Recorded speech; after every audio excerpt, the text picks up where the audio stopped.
Praise the lord, హల్లెలూయా. దేవుని స్తోత్రం, దేవుని నామానికి మహిమ కలుగును గాక.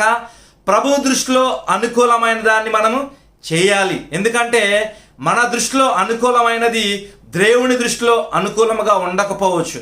కాబట్టి అది ప్రభువు దృష్టిలో ఎలా ఉందో దాన్ని మనం పరిశీలించి పరీక్షించి అప్పుడు మనం దాన్ని చేయాలి. అది ఎలా సాధ్యం అంటే దేవుని వాక్యపు వెలుగులో మనము పరిశీలించాలి, పరీక్షించాలి.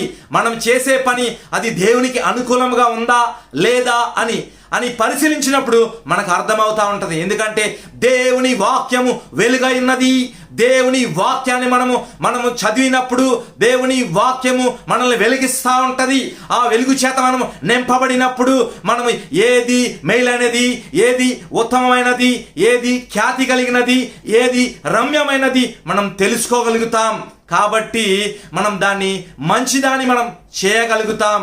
మన సొంత ఆలోచనలు చొప్పున మనం ముందుకు వెళ్ళినప్పుడు మనం మంచిదాన్ని చేయలేం. అందుకే దేవుని వాక్యం చెప్తుంది కదా, do what is good in the sight of lord. దేవుని దృష్టిలో అనుకూలమైన దాన్ని మనం చేసేవారముగా ఉండాలి. ఎందుకంటే మన స్వబుద్ధిని ఎప్పుడు కూడా మనం ఆధారం చేసుకోకూడదు. ఎందుకంటే దేవుని వాక్యం చెప్తుంది కదా, హృదయము మోసకరమైనది, అది ఘోరమైన వ్యాధి కలిగినది, దానిని గ్రహించగలిగిన వాడు ఎవడు కూడా గ్రహించలేడు. మనముగా మనం మంచి వాళ్ళం అనుకోవచ్చు, కానీ అది మన మంచితనం ఎంతవరకు అండి దేవుని దృష్టిలో? కాబట్టి దేవుని వాక్యాన్ని మనం అనుసరించాలి. వాక్యపు వెలుగులో మనల్ని మనం పరిశీలించుకోవాలి.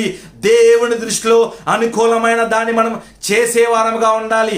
దేవుని దృష్టిలో అనుకూలమైన దాన్ని మనం చేసినప్పుడు మనం దీవించబడతాం, మనం ఆశీర్వదించబడతాం. దేవుని సహాయం మనకి వస్తుంది. పరలోకం నుంచి దేవుని సన్నిధి కమ్ముకుంటుంది. మనం ఎక్కడుంటే అక్కడ మనం ఆశీర్వదించబడతాం. అనేక మందికి ఆశీర్వాద కారణకులుగా మనం మార్చబడతాం. దేవునికి స్తోత్రం, దేవుని నామానికి మహిమ కలుగును గాక. అటువంటి మంచి మార్గాన్ని మనం అనుసరిద్దాం.